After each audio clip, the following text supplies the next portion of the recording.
Elizabeth Moose. I'm the Dean of Humanities here at NCSSM, and it's part of our effort to encourage you to fly far beyond the dogwoods and pines of this great state of North Carolina. Now, when I was 5 years old, living in Concord, North Carolina, a little mill town in the Piedmont, I spent most of my time dangling my legs over the side of the porch and leaning over the banister and looking out and thinking how I wanted to fly over those chinaberry trees to wherever it was beyond. I had some idea in my head about Virginia, as if that was the most exotic thing on the planet. I don't know.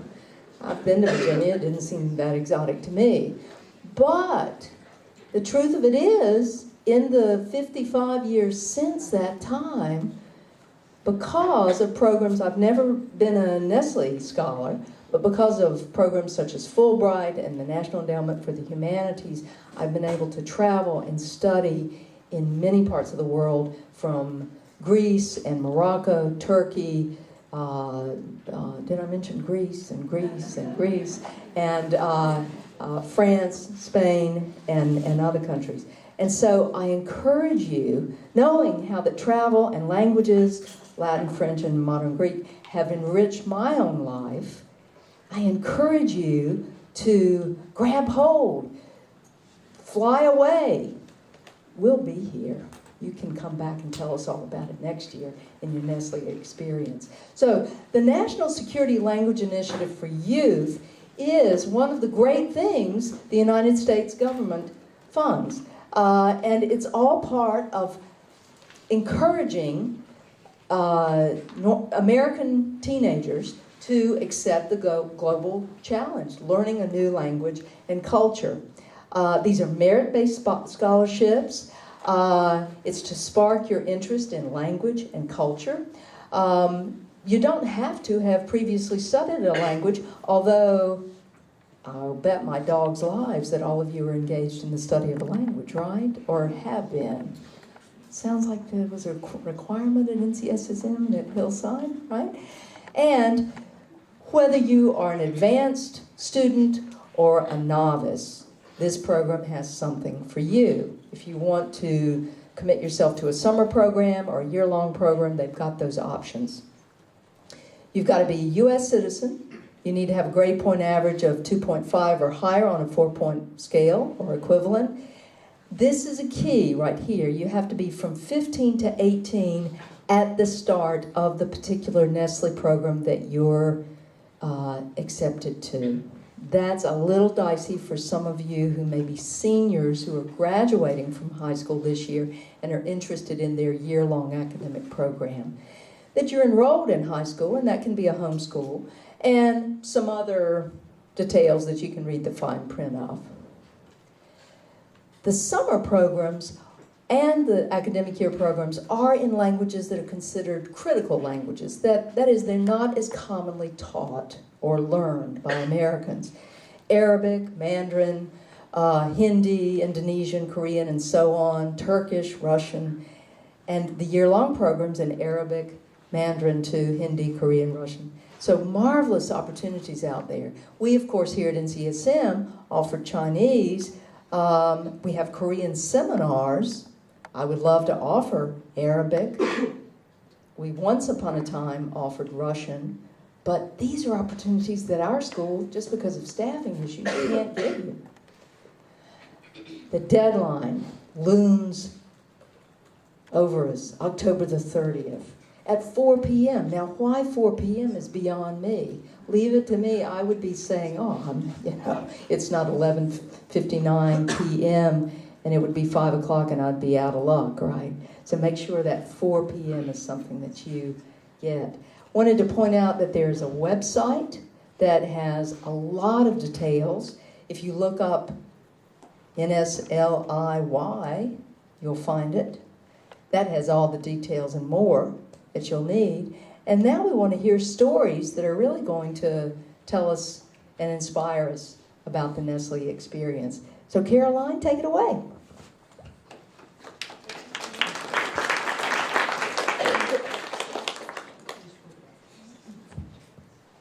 Hi everyone, my name is Caroline Bruton. I'm a senior, and I went on the Russian summer program during the summer of 2017. I was assigned to Chisinau, Moldova, and Moldova is a really small country in Eastern Europe. It's by Ukraine and Romania. And so my summer in Moldova was pretty transformative for a couple of reasons. The first reason being I really got to discover my passion for the Russian language. I ended up applying to Nestle Y sort of on a whim.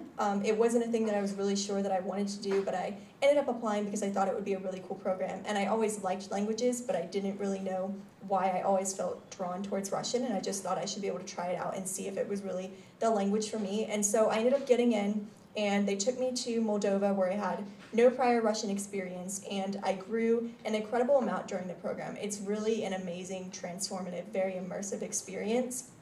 I went in only knowing how to say like my name and how old I was and a couple of sentences in a very grammatically incorrect way, and I came out of the program being able to give presentations in Russian, being able to hold 10, 15-minute conversations in Russian without pausing. So it's a really amazing opportunity for your language growth. But not only that, I experienced a lot of like personal and career growth during the program. So going in to the program, I knew that I wanted to work in Eastern Europe. I wanted to do something with policy, I thought, working with victims of human trafficking, because the rates of that is pretty high in Eastern Europe. However, after I went into Moldova and I heard stories from my host family and I visited some of the really rural areas of the country, being with the people and sort of experiencing the culture and hearing the stories of how the people felt towards their government and some of the challenges that they themselves were facing, it really changed my career goals, and that it made me realize that I wanted to focus more on field work and less so on legislative and policy. And so that's why a program like Nestle Y is so impactful in so many different ways, because it not only really hinges on increasing your language experience and being able to increase your language proficiency, but it's also really amazing in the fact that it allows you to open doors and see aspects of culture that you wouldn't necessarily understand without having lived in that culture for a really extended period of time and being super immersed in it. And it's very transformative in that way, and sort of transforms the way that you really approach life after that. Thank you, Caroline. Let's give her a hand. Save your questions till the end. Now we're going to have Daniel LaFata talking to us. He looks like he's coming off the cliff. Oh, yeah, okay. Yes, so my name is Daniel LaFata. I spent this last summer of 2018, in Chengdu, China, studying Chinese language and culture. The top right photo is it's me on a top of an observation tower, and they had a glass floor. And those are Olympic swimming pools way far down, and I don't like heights, so anyways. So I came into science and math with no Chinese experience. I enrolled in introductory Chinese because I had to get the language requirement, but I also had interest in Chinese. I really liked it, and after hearing Caroline's story last year, I decided that I would apply a little bit on a whim too. I got it, and I was in Chengdu, China, attending classes every day. My proficiency level in the language jumped up significantly at the end of the program, and that's one of the big things I took away from it. But it was also, as Caroline said, the connections you build with the culture and with the people there that has a really big impact on me. So like Caroline, I went in with career interests. I wanted to do something in American policy, government policy, and I sort of wanted to tie Chinese in with that. And one of the things we did there was we visited the American consulate, which is the American diplomatic base in Chengdu, China. And we got to talk with American diplomats who were sort of doing the day-to-day work of American policy abroad. And I found that really interesting. So after that, I'm right now trying to, thinking about career options, doing a career with the Foreign Service Office of the United States. So I think the biggest takeaway was my language proficiency, how much it increased, but also the connections I made with the culture, and sort of the disconnect from the Western world, because China is very different from what I was used to here. But overall, I would really recommend it to anyone. Thank you. Alden also went to China. Tell us about it. Holden and I were on the same program, so that's how we met. So it was kind of a crazy story. I saw that there was someone on our list from North Carolina, and I introduced myself, and I said, "Where do you go to school?" She said, "I'm a rising junior at the School of Science and Math," and I was like, that's crazy, you know, huge coincidence. Out of all the people that would be going to China with me, it was someone that would be going to the same school as me, so that was a really good connection. So this summer I went to Chengdu, China, and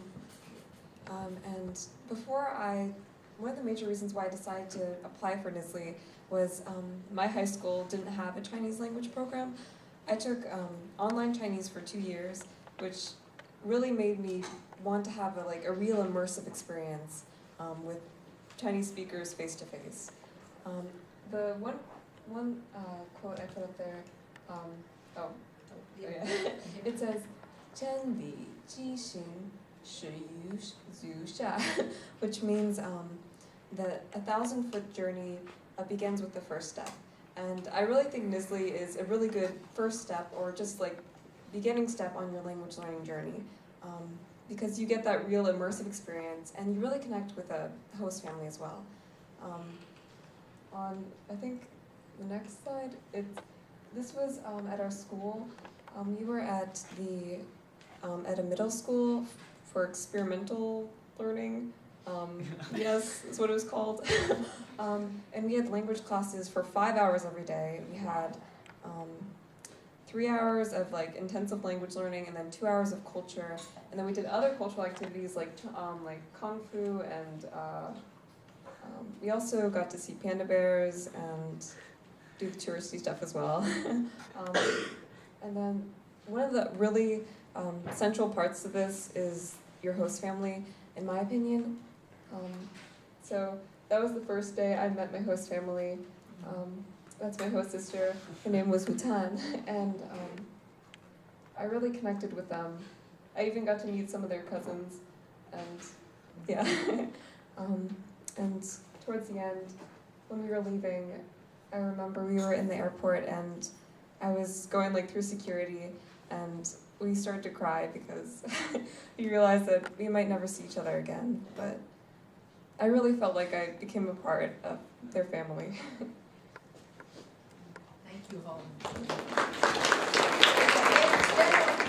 Sorry, I'm just going to jump in. So Holden mentioned that we took classes for 5 hours Monday through Friday, and then I saw a lot of faces I'm not about to do that.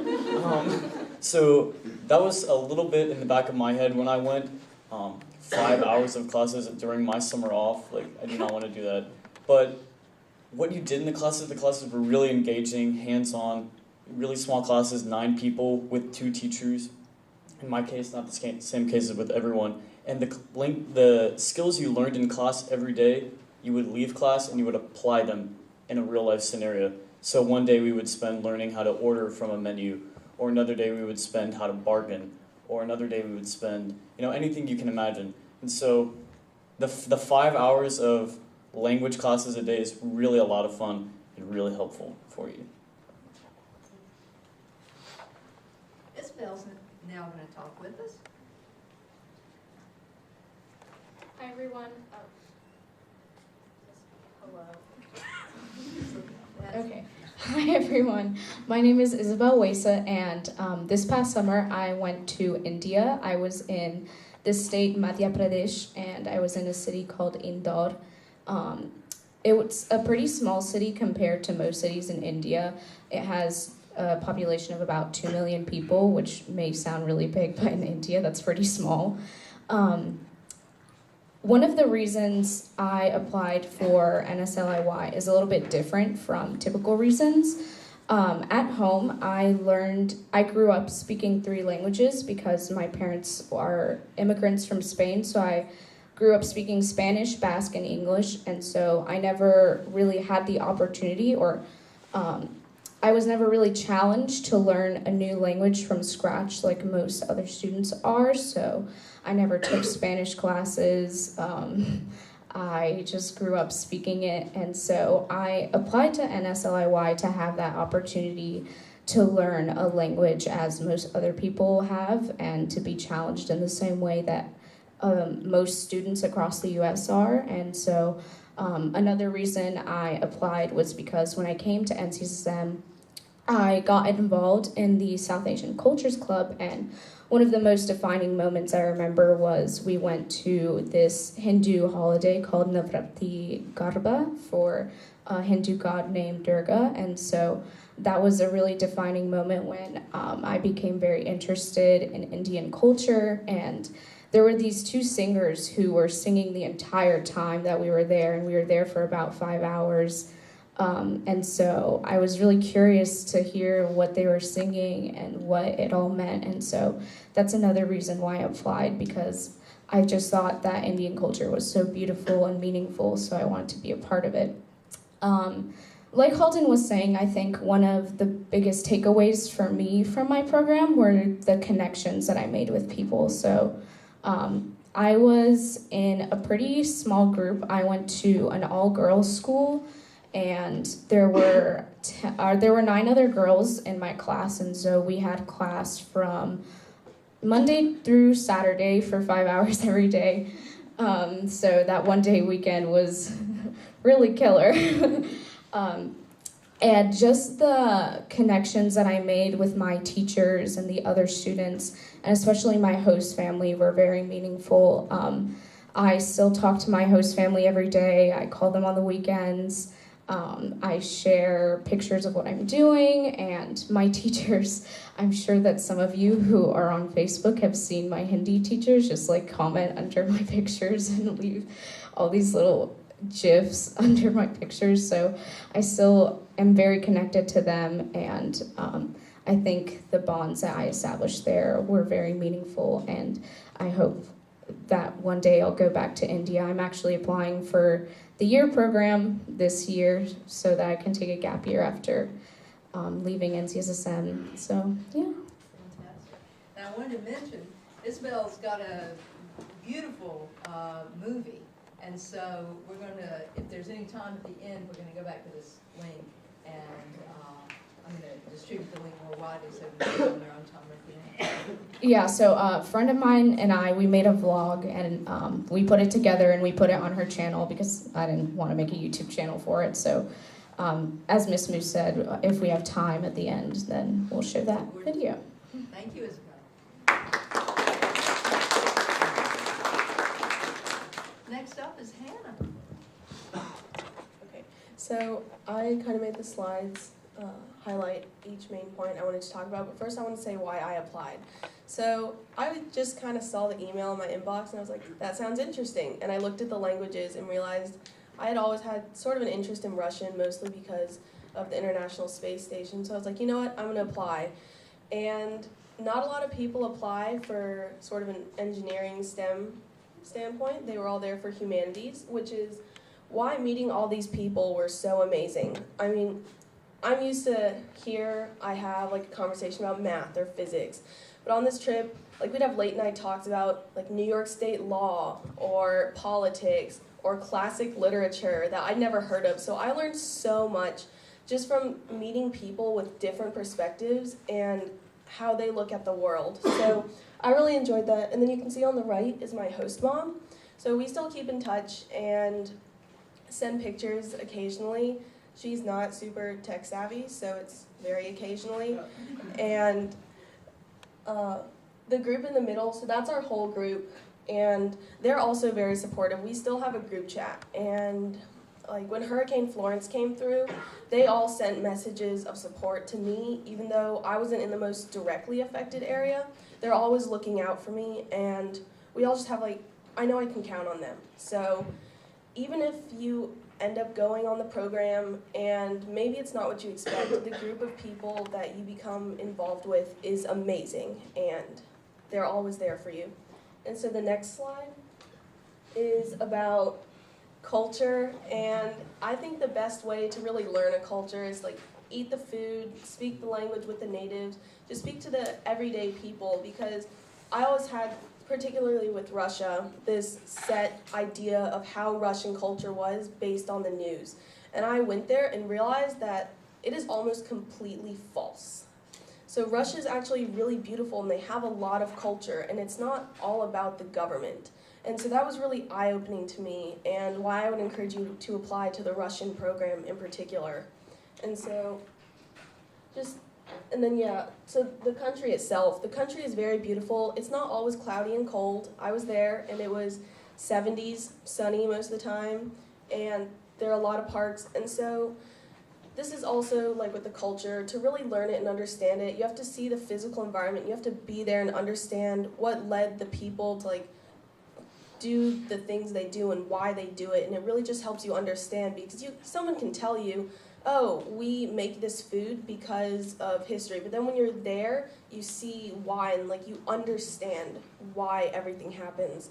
And so that's something you can't really get from a language class, which is why I would encourage everyone to apply to this program, to just really understand. So. Thank you. Anna. Hi, I'm Anna Walter, and this summer I went to Xi'an, China. Growing up, I learned how to speak Japanese in my house, and I wanted to take Chinese to improve my Japanese, writing characters actually, because there's some overlaps. But when I started taking Chinese, I immediately fell in love with it, and I took it at 2 years at my old high school, and so I just decided to just throw out an application out, and it worked out. And during my time there, I think the highlight was definitely my host family. My host family and I got really close. We bonded a lot over food. I would always ask them a lot of questions about it, and every weekend when we went over to the grandparents' house, they would teach me how to make these different traditional dishes. Just you see here, my host grandma's teaching me how to make dumplings.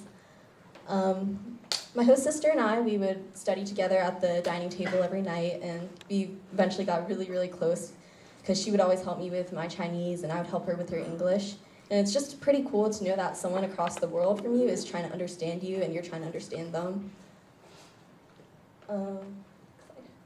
And classes for me were from 8 a.m. to 5 p.m., but it will differ from your host institution and depending on where you go as well. But classes were really, really fun. I had 6 people in my class, and the teachers always made it super interactive. For example, one time we were learning how to describe what a person looks like, and they let us draw on the board. Not the best drawing, but... and the picture below that is when my whole class decided to take a quick 10-minute nap during our break. I'm not gonna lie, there's a lot of work you have to do, but if you truly are passionate about learning a language, it honestly doesn't feel like work. And every Friday after morning classes, you would also get to go on excursions. We went to volunteer at like kindergartens. We also went to a music studio to learn how to play different traditional Chinese instruments. I learned how to play the hulusi, which is the instrument I'm holding right there. And I loved it so much that I bought it in China and I took it back to America. And overall, Nestle has really incited a passion in me. Now I'm sure that I'm gonna either double major with it or minor in it, and it's just had such a big influence on my life. So I encourage all of you to apply.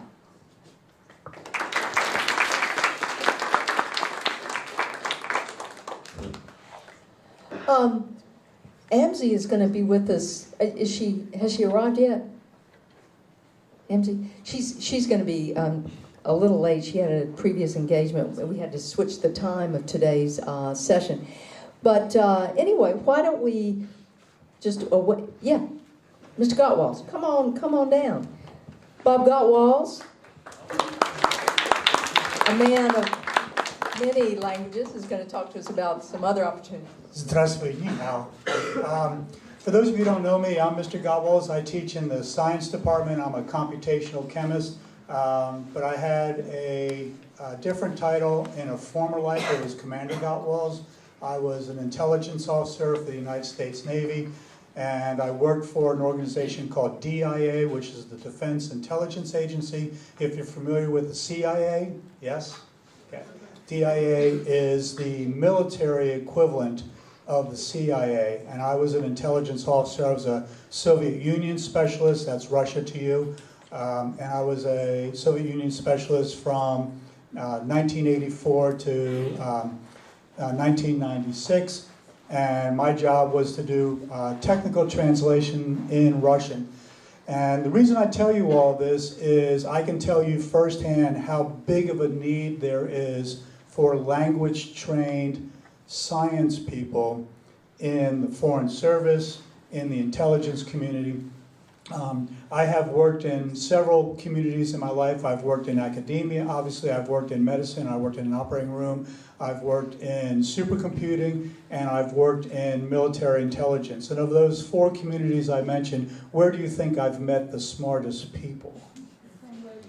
Hands down, no contest, in the intelligence community. People that are smart in lots of different things. So if you want an opportunity to work with really smart people that know 5 or 6 languages and know everything about political science and chemistry and physics and biology, the Intel community is a good place to think about that. There are internship opportunities with DIA, Defense Intelligence Agency. There are certainly internship opportunities with Foreign Service and other State Department types of things.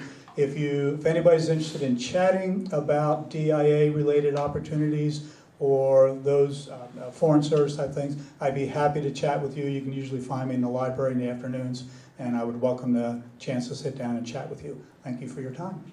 Thank you. Thank you so much for coming. Bob Gottwals for you juniors, even though you've seen his name around, right? He's a high-profile person. So Amzi's going to come, I think soon, I hope. But what questions do you have for these folks? And if you will, use your outside voice, as we say. How selective would you say that the program is to get accepted into it? How selective is it, do you think? So the acceptance rate of the program obviously varies a little bit each year, but it fluctuates between 10% and 15%.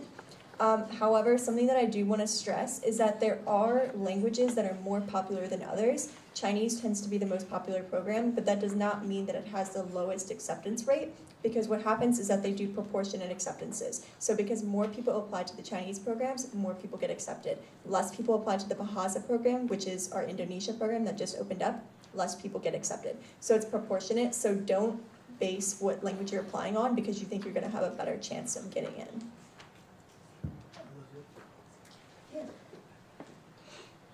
Can you apply to do it for multiple, like more than one of the language programs? Okay. So you can do 1 summer, and then afterwards you can apply for a year long. So you can't do 2 summers, but you can do a summer and then a year long.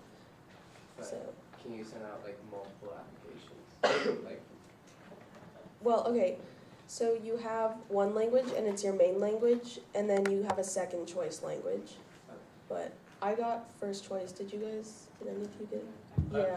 The second choice languages kind of work as backups, like if your program gets canceled.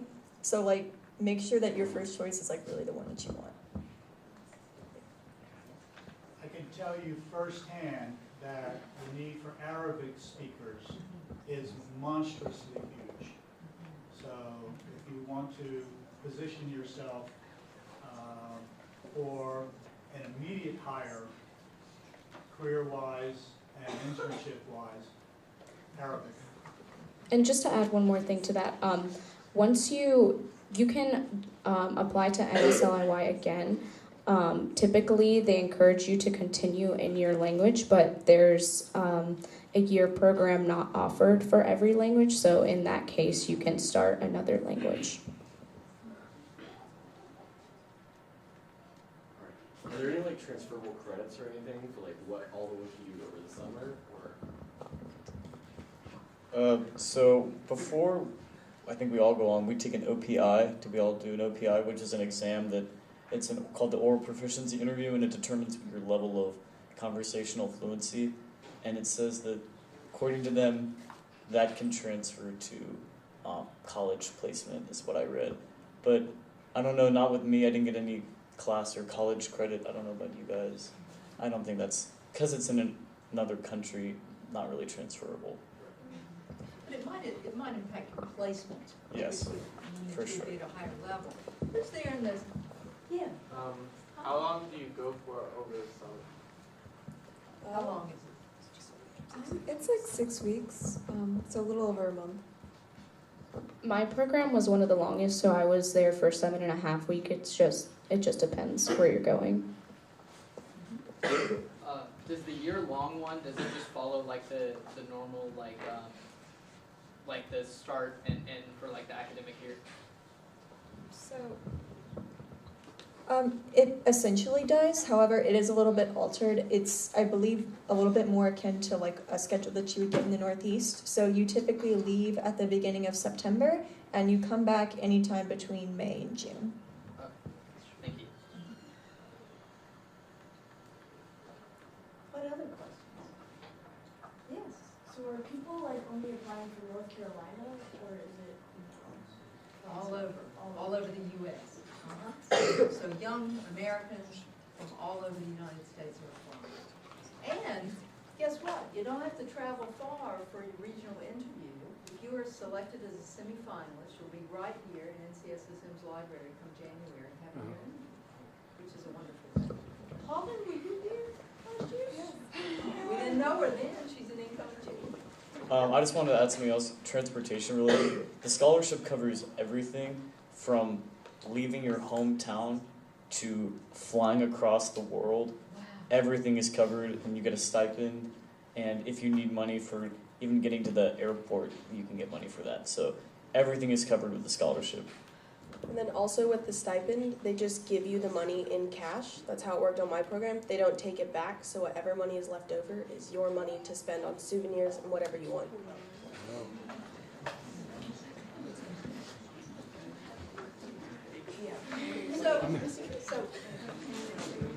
So one of the things you might be thinking of, why, given some of the clamoring from educational institutions for state legislatures and for federal dollars, why would the U.S. be willing to put so much money into a program like this? Because there have been enormous cutbacks in programs like the National Endowment for the Humanities, the National Endowment for the Arts, even in the Fulbright program, which is a wonderful international exchange program for teachers and scholars. Why then, thinking about Mr. Gottwald's comments, is the U.S. government invested in young Americans learning languages? What's in it for us? I mean, the country. The language specifically on there, like a lot of like countries U.S. have like problems with foreign relations too, so they're helping a workforce that will be able to be in the government jobs in the future. That's right. And languages facilitate communication, facilitate understanding, facilitate cooperation, right? What else? Oh, you got a question?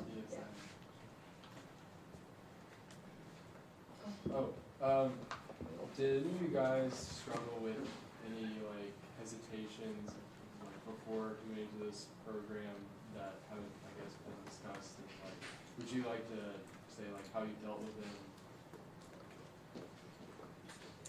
and how they were like addressed when you went to your country? One thing I was concerned about is running. I really didn't want to not be able to run for 6 weeks because I knew if I came back I would be really out of shape. But what I did is I contacted the NISLE staff here in America, and at first they told me they didn't know if I'd be able to run because China has smog in some areas. Chengdu wasn't as bad, but I mainly just had to communicate with my host family and ask them about it. And I was able to run at like 8 o'clock every morning. They trusted me after a while, but yeah, you have to communicate about it. Yeah, and also food was another major concern I had because I don't eat beef or pork, but you just have to communicate that with your host parents, and it should be good. Yeah. NISLE also does a really good job, especially if you have any kind of allergies. I know 2 people who went on the China trip, they had peanut allergies, and a lot of Chinese food is definitely made with peanut oil, but they were definitely able to accommodate that, so. For just a point of clarification in case there's any confusion, you're not there like alone. Like they don't just like throw you into a country and they're like good luck. Like there is, not only are you with the other people from your program, but you're with someone called an RA, which is someone from the United States. It's employed by the Department of State. They speak English and they're also maximum professional proficiency in the other language. So during the first couple of weeks, like I had a issue where I had to go to the hospital like in the middle of my program. So like they're there to deal with things like that, where it's like if your language proficiency isn't to the point where you could effectively deal with something like that on your own because they don't speak English, and if your host family doesn't speak English like mine didn't, the RA is there to deal with problems like that. So you're not like totally on your own without a resource. Just adding on, if you had like any problems and you wanted to be able to, you're with a group of Americans, and so they're like your support team when you're having culture shock or you're missing home, because you're right there with other Americans who are in the same boat as you. Also, we did something called pre-departure orientation, and for me it was 3 days, and it trained you for all the scenarios that you could possibly get yourself into, and they do that to really ease a lot of the fears and stuff people have going in. So that definitely prepared me for a lot. So, and anything you have, you can ask there, and they usually bring alumni or something, and they also talk about it to address your fears specifically for the program you're in. Since Amzi has joined us, let's go to her slide. Oh, there you are. Tell us where you went. Okay. Hi, I'm Amzi. I went to Pune, India for 6 weeks. And yeah, so these are the group of people that I was with. Up in the top right corner is my host sisters. So yeah, we went on a bunch of like really cool excursions. We got to go to an Indian wedding, which was really awesome. They go over the top, so. And we also got to go to a farm, which was really awesome. So that's me and my friend, who's also from North Carolina, and we're grinding wheat. And we also got to do some community service, so we worked with these girls that were learning English at a nearby school, and we also got to interact with the kids at the school that we were being hosted by. So we got to do, I played soccer in the morning with them, which was really awesome. Okay, so some of the things that I kind of struggled with, the Indian food got kind of intense for me after a while, but that's like a sample sort of meal. It has a bunch of different stuff, so a lot of it is bread-based, which I know for me, like I don't, like at home I don't typically eat a whole lot of wheat, so like kind of adjusting to eating so much bread was definitely hard. Another thing that I struggled with was like teaching the Indian girls that didn't know a lot of English, teaching them like grammar structure and stuff like that, because we didn't get a lot of time with them. And also in the region that I was in, they don't natively speak Hindi, they learn it in school. So in the region of India that I was in, they speak their local language called Marathi.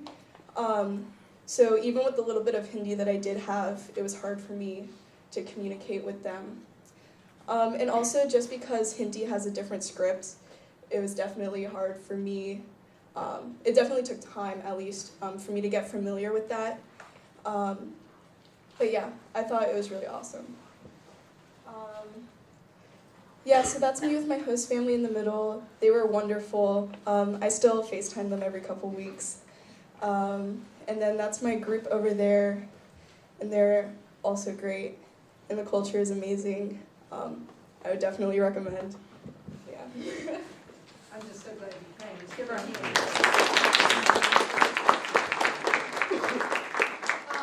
Are there any other questions before we see this movie?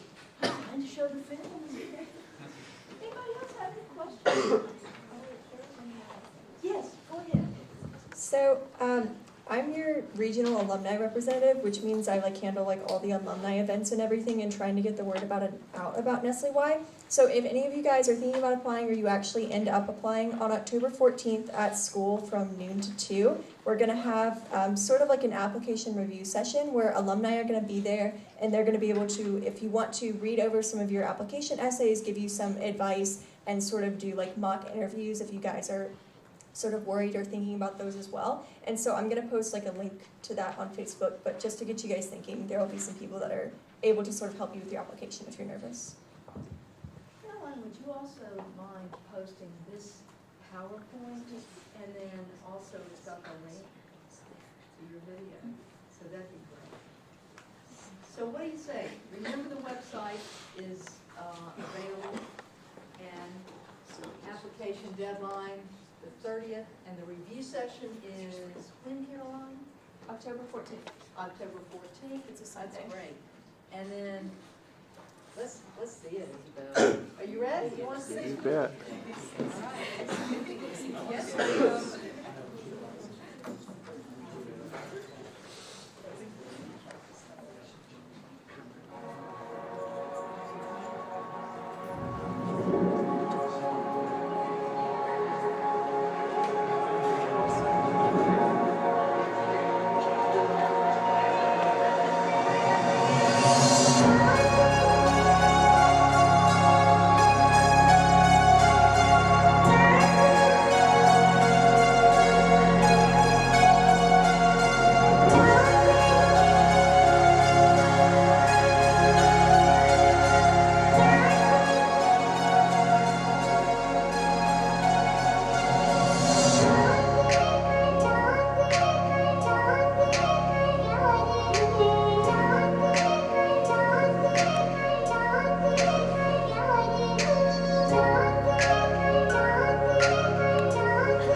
luck. We hope you'll grab on the bull by the horns and apply. Yes, always. I want to note one other thing. In addition to NISLE, the State Department funds other like study abroad programs for high schoolers. I know one of them is Yes Abroad, and there's also CBYX, which goes to Germany for a year. And I know my friend, she went to the Dominican Republic on a State Department program, so it's worth looking into. And see, please see your world language teachers who are marvelous resources for how you can take your study of language and culture outside the classroom. Thanks, everybody.